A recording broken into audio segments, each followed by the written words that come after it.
Hello everyone, welcome to chemistry in detail. आज study करने वाले हैं properties of ethanol and ethanoic acid. Ethanoic acid मतलब ही एसिटिक एसिड।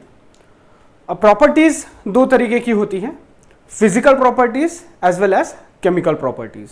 तो फिजिकल प्रॉपर्टीज मतलब वही melting point, boiling point, refractive index, जिसमें उसका केमिकल फॉर्मूला नहीं बदलता। फिजिकल प्रॉपर्टीज मतलब क्या, जहां पर केमिकल फॉर्मूला नहीं बदलता। और केमिकल प्रॉपर्टीज मतलब ही केमिकल रिएक्शंस। तो पहले हम देखेंगे इथेनॉल के लिए।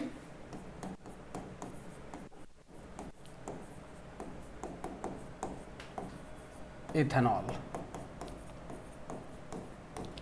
इथेनॉल का फॉर्मूला CH3CH2OH। ये रहा इथेनॉल का फॉर्मूला। फिर इसका मेल्टिंग पॉइंट होता है 156 केल्विन। अब आपके लिए होमवर्क रहेगा कि इसको डिग्री सेल्सियस में कन्वर्ट करो। इसका बॉइलिंग पॉइंट होता है 351 kelvin.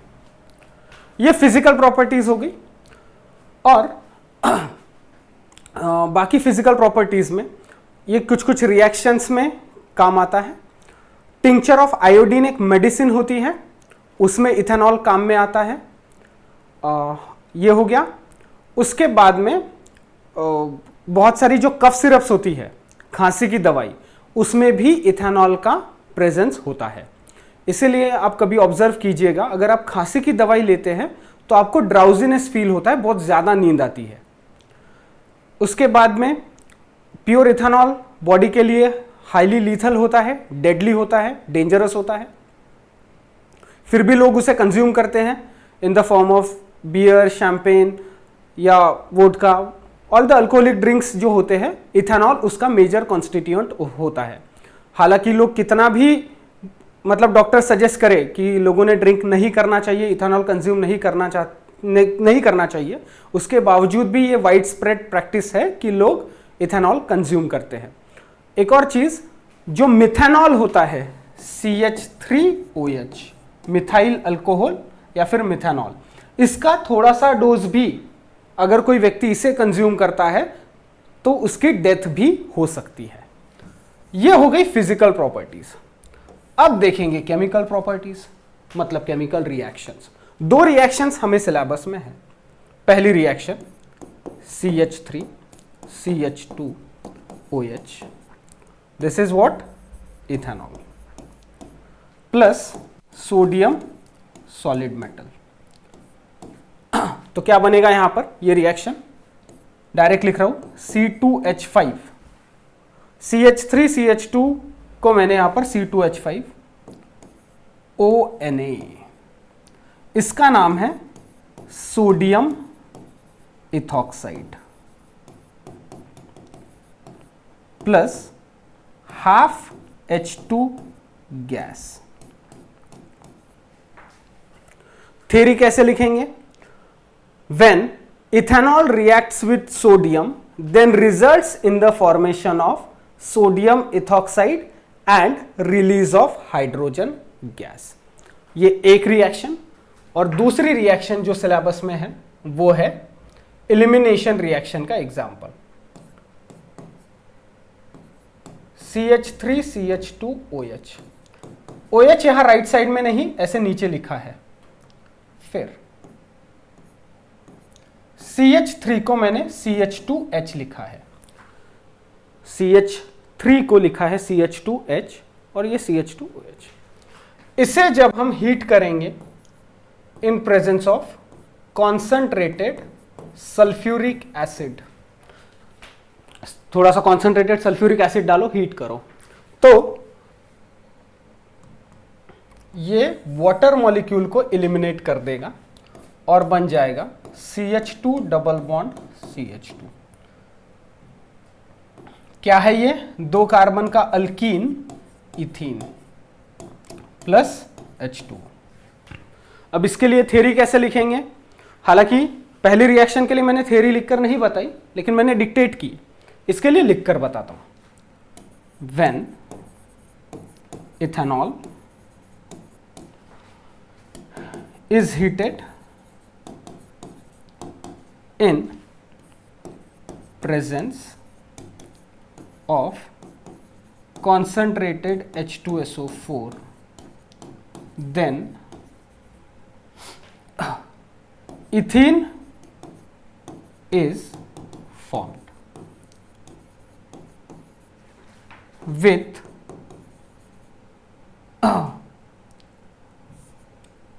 ethane is formed and water molecule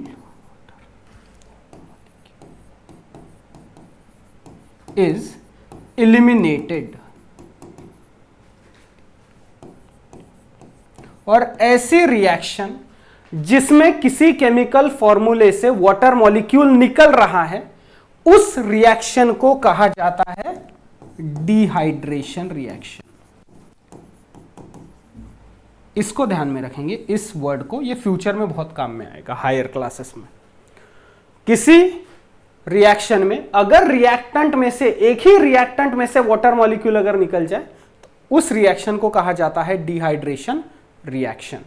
इसीलिए हम कहते हैं ना कि बॉडी को हमें हाइड्रेटेड रखना चाहिए, पानी पीते रहना चाहिए। और डिहाइड्रेशन मतलब क्या? जब हमें एक्सेसिव मतलब टॉयलेट को जाना पड़े, ओके, पतली टॉयलेट हो जाए तो वो जब डायरिया हो जाता है तब की बात कर रहा हूं, वो डिहाइड्रेशन का एग्जांपल। इसका ले लेंगे स्क्रीनशॉट, इसको सेव करेंगे। फिजिकल प्रॉपर्टीज वही है जो मैंने पहले बताया, केमिकल प्रॉपर्टीज आप सेव करेंगे। फिर इथेनॉइक एसिड की सेव करो।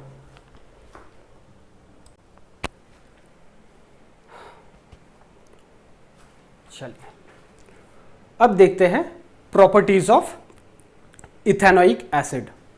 इथेनॉइक एसिड मतलब ही एसिटिक एसिड, जिसका फॉर्मूला होता है CH3COOH। फिर इसका मेल्टिंग पॉइंट होता है 290 केल्विन। इसका बॉइलिंग पॉइंट होता है 391 केल्विन। फिर 5 to 8% ethanoic acid in water, मतलब अगर 95% वाटर तो 5% इथेनॉइक एसिड, या फिर 8% इथेनॉइक एसिड तो 92% वाटर, इज कॉल्ड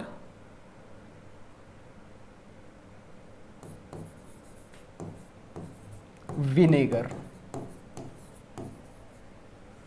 और आपको पता है कि विनेगर खाने में इस्तेमाल किया जाता है, अचार बनाने के काम में आता है, प्रिजर्वेटिव का काम करता है जब अचार में ऐड करते हैं इथेनॉइक एसिड को, मतलब विनेगर की बात कर रहा हूं।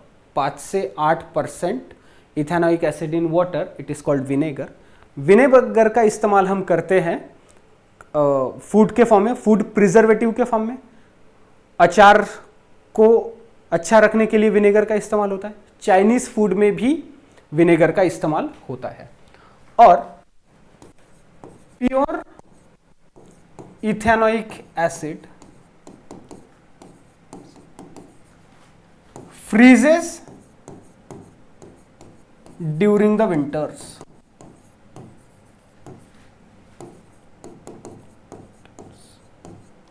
Hence, pure ethanoic acid is called glacial acetic acid.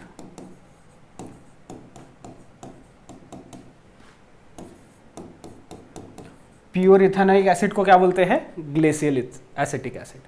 अब एसिड है तो इसकी केमिकल रिएक्शंस कैसी होंगी? भैया ऑब्वियस सी बात है, एसिड है तो बेस के साथ तो रिएक्ट करेगा, एसिड है तो मेटल के साथ तो रिएक्ट करेगा। अब इसकी केमिकल प्रॉपर्टीज देखते हैं। पहली reaction CH3COOH plus Na, sodium metal के साथ अगर रिएक्शन करे तो क्या होगा? इथेनोइक एसिड प्लस Na, ये बनेगा CH3COO Na। Na यहां पर पॉजिटिव और ये CH3COO जो रहेगा वो नेगेटिव रहेगा। इसका नाम सोडियम एसीटेट। एसिड है, मेटल के साथ रिएक्ट होगा, और जब भी कोई एसिड मेटल के साथ रिएक्ट होता है तो क्या निकलती है? Hydrogen gas, ½ H2 gas. पहली रिएक्शन। दूसरी,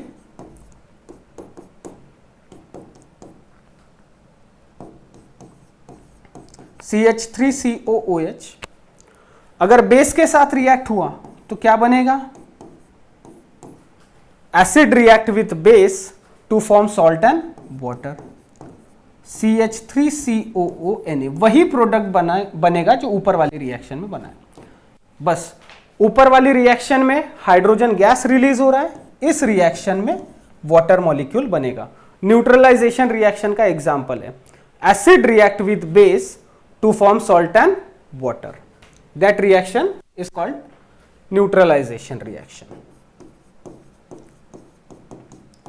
ethanoic acid, this is sodium hydroxide,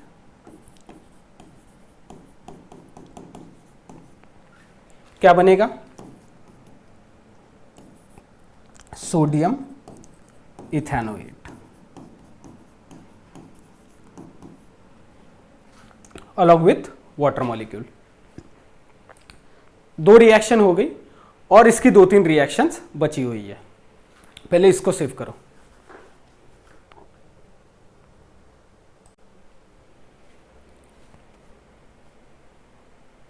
कर लिया सेव।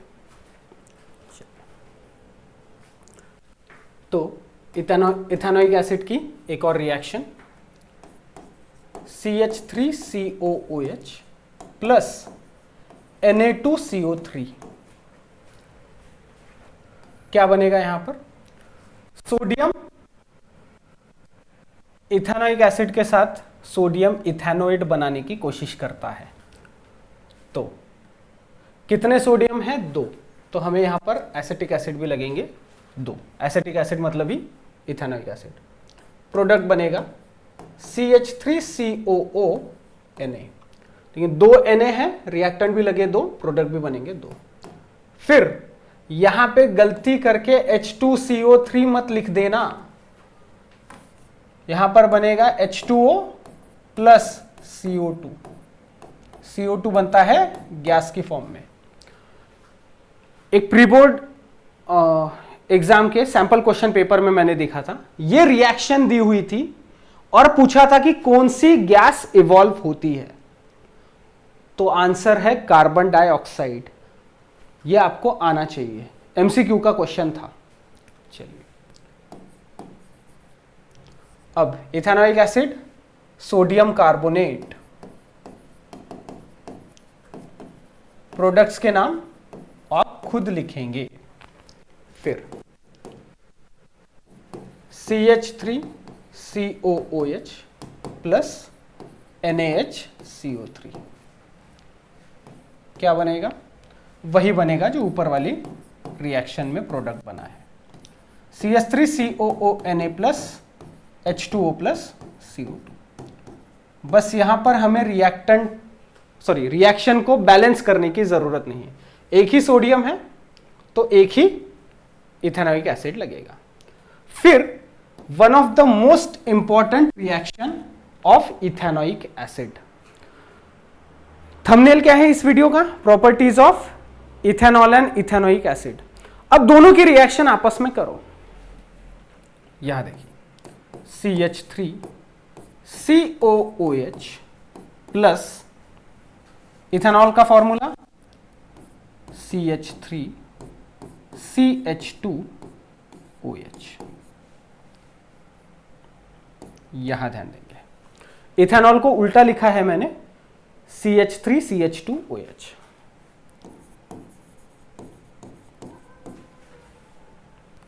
Ethanoic acid.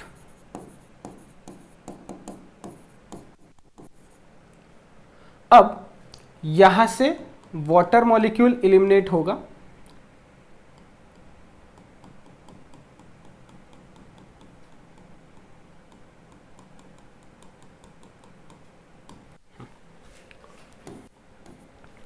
रिएक्शन बनेगी CH3 COO CH2 CH3। हाँ, चलिए वाटर मॉलिक्यूल निकालो। एक नया फंक्शनल ग्रुप बनता है जिसे हम कहते हैं ईस्टर। यहां ध्यान देंगे, यहां हमने इथेनोइक एसिड लिया है और इथेनॉल लिया है। इथेनॉल किसका मेंबर है? अल्कोहल का। इथेनोइक एसिड किसका मेंबर है? कार्बोक्सिलिक एसिड का। तो ऐसा केमिकल फॉर्मूला जो कार्बोक्सिलिक एसिड और अल्कोहल के कॉम्बिनेशन से बनता है उसे कहा जाता है ईस्टर। क्या बोला जाता है? ईस्टर। ऐसा केमिकल फॉर्मूला जो कार्बोक्सिलिक एसिड और अल्कोहल के कॉम्बिनेशन से बनता है। अब यहां ध्यान देंगे, हमने इथेनोएट आयन बाद में लिखा, मतलब ethanoate, sodium ethanoate, sodium ethanoate ऐसे लिखते हैं ना। इसका नाम है इथाइल इथेनोएट। ईस्टर के नाम ऐसे लिखे जाते हैं। पीछे वाला ये COO के बाद में जो अल्काइल ग्रुप रहता है उसको पहले लिखा जाता है और फिर जो COO वाला आयन रहता है उसको लिखा जाता है बाद में। COO के बाद में जो अल्काइल ग्रुप है उसका नाम पहले लिखा जाता है, फिर जो कार्बोक्सिलिक एसिड का आयन है उसका नाम बाद में लिखा जाता है। नाम है इथाइल इथेनोएट। फिर the above reaction is called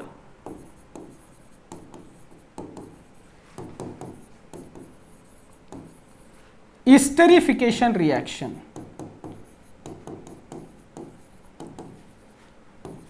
क्यों बोला जाता है ईस्टरिफिकेशन रिएक्शन? क्योंकि ईस्टर बनता है। तो ईस्टर मतलब क्या, उसकी डेफिनेशन यहां लिख रहा हूं। ईस्टर्स, एक वचन ईस्टर, बहुवचन ईस्टर्स। तो देखो, the chemical compounds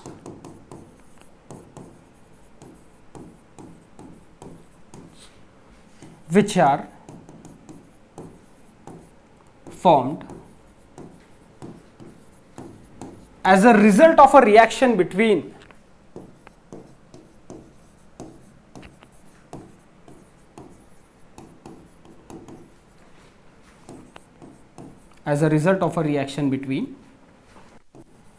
alcohol and carboxylic acid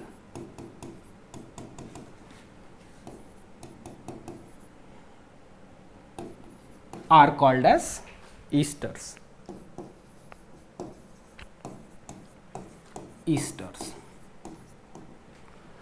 तो ये एक रिएक्शन का एग्जांपल है जो आपको एनसीईआरटी में 10th स्टैंडर्ड में दिया हुआ है। एक दो एग्जांपल और लूंगा, आपको क्लियर हो जाएगा। पहले इसको सेव करो please. Very very important reaction. ये रिएक्शन आपको बोर्ड एग्जाम में आने के 80% चांसेस रहते हैं हर एक बोर्ड एग्जाम में, मतलब 10th स्टैंडर्ड की। इस साल अगर पूछा गया है उसके बावजूद भी अगले साल आपको पूछा जा सकता है। सेव करो। हो गया? चलो, तो ईस्टर क्या होते हैं देखिए, R COO R। इसको एक और तरीके से लिख सकते हैं, R single bond COO R। ऐसे लिखो चाहे ऐसे लिखो, कोई फर्क नहीं पड़ता। अब ये R COO जो है ये कार्बोक्सिलिक एसिड का जो 8 लगता है वहां से आता है, और ये जो R है सेकंड वाला, इसको मैं R डैश बोलता हूं, ये R डैश अल्कोहल से आया हुआ है।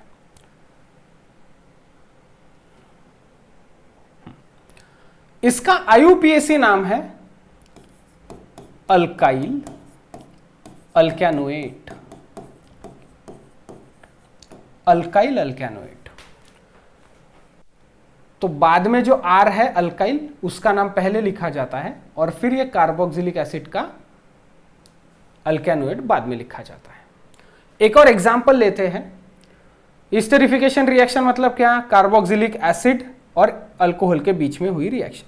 कार्बोक्सिलिक एसिड का एक मेंबर ले लो, HCOOH। क्या है ये? Methanoic acid. मिथेनोइक एसिड ये कार्बोक्सिलिक एसिड का एक मेंबर। अल्कोहल का एक और मेंबर ले लो, कौन सा लेंगे? सबसे पहला वाला, मिथेनॉल। क्या है? एक कार्बन का अल्केनॉल, मिथेनॉल। सेम रिएक्शन होगी, H2O रिलीज हो जाएगा, प्रोडक्ट बनेगा HCOOCH3 plus H2O। Alkyl alkanoate, methyl methanoate.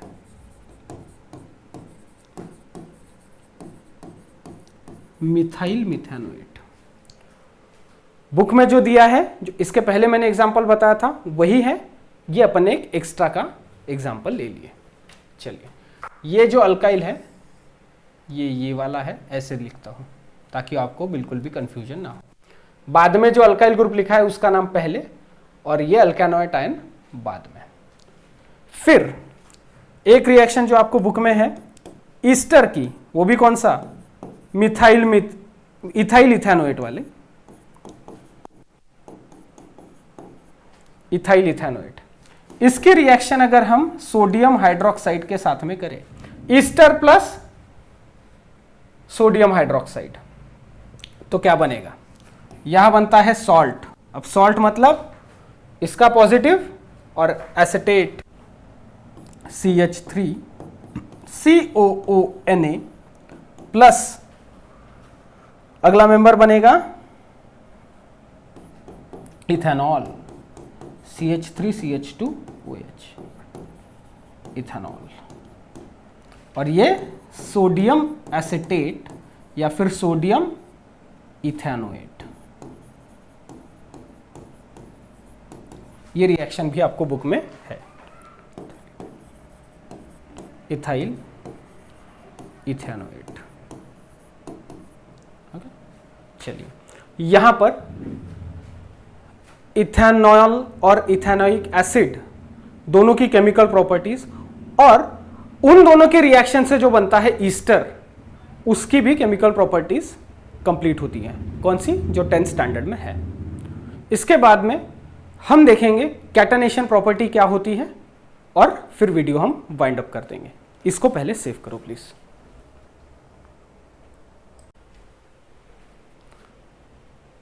हो गया? हाँ, एक चीज आपको इथेनोइक एसिड ईस्टर्स में ध्यान में रखनी है। ईस्टर्स क्या आपको पता है? अल्कोहल और कार्बोक्सिलिक एसिड की रिएक्शन से बनने वाला प्रोडक्ट मतलब ईस्टर। ईस्टर्स स्वीट स्मेलिंग होते हैं, इनका फ्रेग्रेंस बहुत अच्छा आता है, अच्छी स्मेल आती है, तो परफ्यूम इंडस्ट्री में इनका यूज किया जाता है और फ्लेवरिंग एजेंट के तौर पर भी इनका इस्तेमाल किया जाता है। किनका? ईस्टर्स का। अब देखते हैं हम catenation property.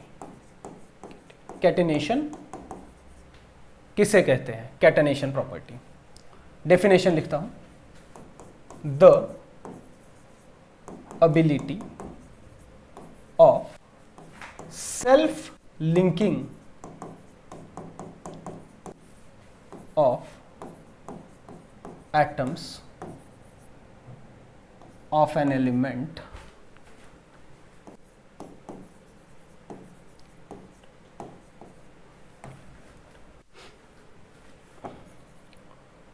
to form chains and rings is called catenation property.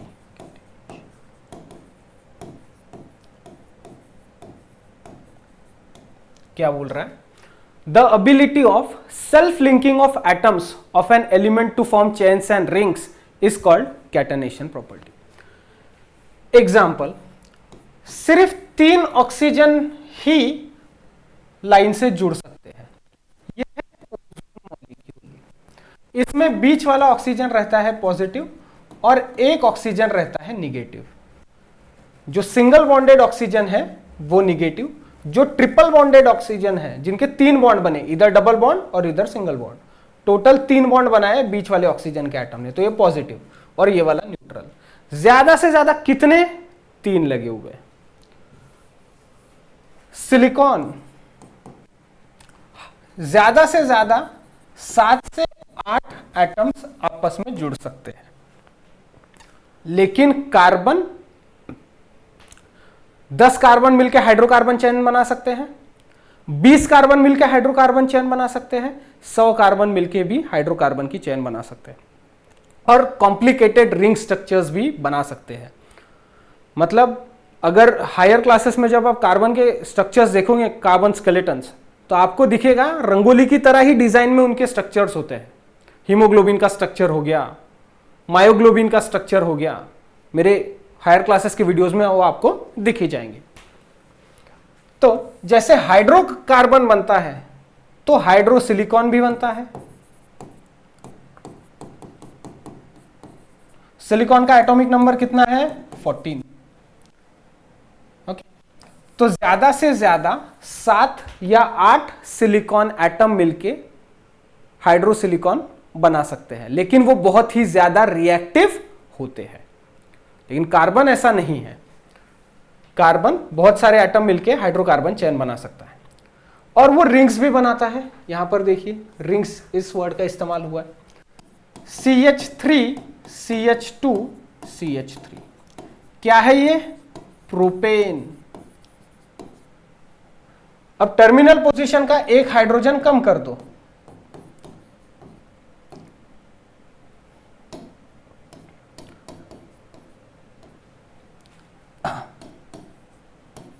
ये भी प्रोपेन ही है। CH3 को लिखा है CH2H, बीच का CH2 जैसा का वैसा, और ये जो CH3 है इसको यहां नीचे लिखा है CH2H।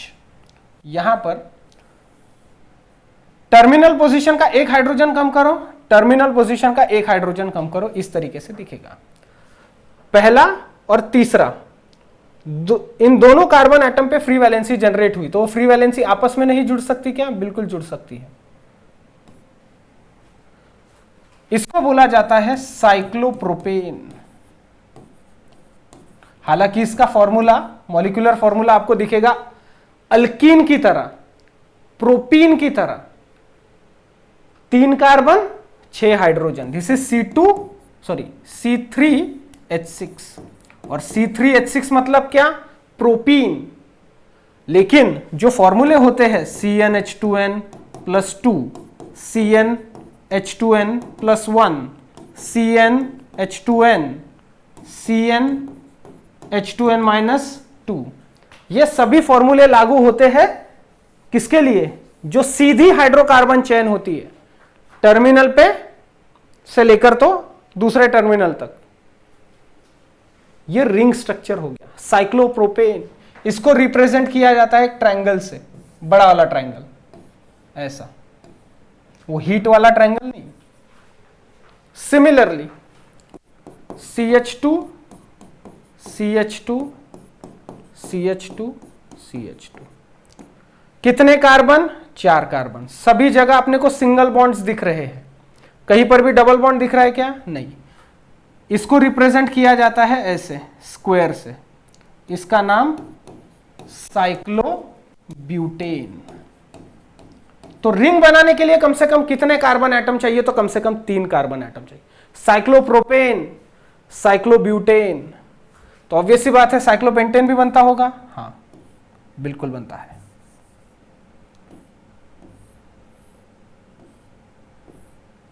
क्या है ये? साइक्लोपेंटेन। साइक्लोपेंटेन। अगर साइक्लोहेक्सेन बनता होगा? बिल्कुल बनता है, साइक्लोहेक्सेन। किस तरीके से दिखेगा ये? CH2 single bond CH2, single bond CH2, single bond CH2, single bond CH2 और सिंगल बॉन्ड CH2। साइक्लोहेक्सेन, ये और ये दोनों सेम ही है, साइक्लोहेक्सेन। तो साइक्लोहेप्टेन भी बनता होगा, बनता है। साइक्लोहेक्सेन बनता है, तो साइक्लोहेक्सीन नहीं बनता होगा क्या? बिल्कुल बनता है। और आपको जो सिलेबस में है वो कौन सा स्ट्रक्चर है? बेंजीन का। तो कैसे बनता है वो आगे वाली स्लाइड में बताता हूं, तब तक के लिए आप पहले इसको सेव करो। हो गया? चलिए,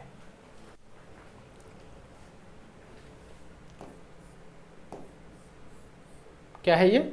cyclohexane.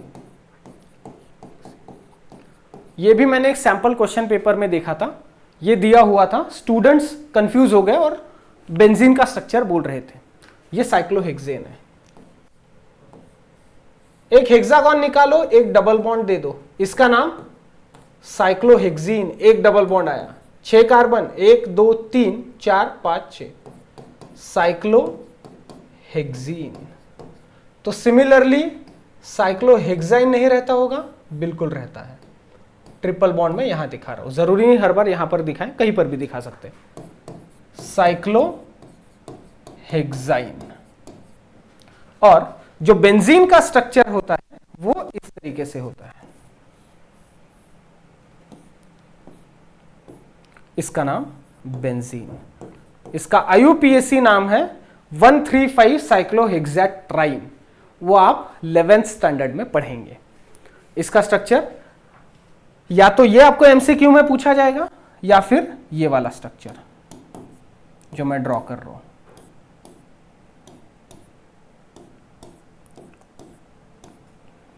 Double bond, single bond, double bond, single bond, double bond. और यहां पर हर एक कार्बन, हर एक जो पॉइंट है, ये वाला, ये रिप्रेजेंट कर रहे हैं क्या?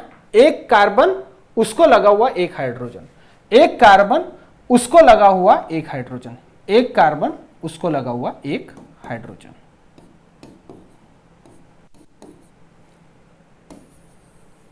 दोनों सेम स्ट्रक्चर है। या तो बेंजीन को ऐसा लिखो या फिर बेंजीन को ऐसा लिखो। बेंजीन में हर एक कार्बन डबल बॉन्डेड कार्बन है। ये कार्बन इस कार्बन के साथ जुड़ा है थ्रू डबल बॉन्ड, मतलब ये दोनों कार्बन डबल बॉन्डेड कार्बन है। ये दोनों का हिसाब हो गया, इस पर आओ। ये कार्बन इस कार्बन को डबल बॉन्ड के साथ जुड़ा है, मतलब ये दोनों कार्बन डबल बॉन्डेड कार्बन है। इन दोनों का हिसाब हो गया, इन दोनों का हिसाब हो गया। इनका भी देखो, ये कार्बन इस कार्बन को डबल बॉन्ड के थ्रू जुड़ा है, मतलब बेंजीन में सभी कार्बन डबल बॉन्डेड कार्बन होते हैं। बेंजीन का मॉलिक्यूलर फॉर्मूला C6H6। ये भी बेंजीन है, ये भी बेंजीन है, और ये भी बेंजीन ही है, C6H6। Alternate double and single bond, double bond, single bond, double bond, single bond, double bond, single bond. It is a ring structure, it is a cyclic structure. तो catenation की property की definition मैंने आपको already बता दिया। तो carbon बड़ी बड़ी लंबी हाइड्रोकार्बन की चेन्स बना सकता है और रिंग्स भी बना सकता है। जैसे हम फूलों की माला अगर बनाते हैं तो दो एंड से वो खुली हुई होती है, फिर हम उसको बीच बाद में बांध देते हैं। सिमिलरली एक हाइड्रोकार्बन की चेन लो, टर्मिनल पोजीशन का एक हाइड्रोजन निकालो, दूसरे टर्मिनल पोजीशन का एक हाइड्रोजन निकालो, दोनों जगह फ्री वैलेंसी जनरेट होगी, दोनों को आपस में जोड़ दो तो बन जाएगा करस्पॉन्डिंग साइक्लिक हाइड्रोकार्बन। फिर वो साइक्लिक हाइड्रोकार्बन अल्केन भी हो सकता है, साइक्लोअल्केन, साइक्लोअल्कीन भी हो सकता है, साइक्लोअल्काइन भी एग्जिस्ट करते हैं। हायर क्लासेस में आप सभी पढ़ेंगे। तो अभी के लिए आपको क्या ध्यान में रखना है? साइक्लोहेक्सेन, साइक्लोहेक्सीन, साइक्लोहेक्साइन और बेंजीन का स्ट्रक्चर। बेंजीन का स्ट्रक्चर आपको ड्रॉ करने के लिए आ सकता है बोर्ड एग्जाम्स में 1 मार्क के लिए, ओके। या फिर एक सैंपल पेपर मैंने देखा था, उसमें ऐसे स्ट्रक्चर्स देके रखे हुए थे और पूछा था which one of the following is the correct structure of benzene, okay. तो यहां पर ये वीडियो खत्म होता है, ओके। पढ़ाई करते रहेंगे। वीडियो देखने के लिए thank you very much. Save करो प्लीज।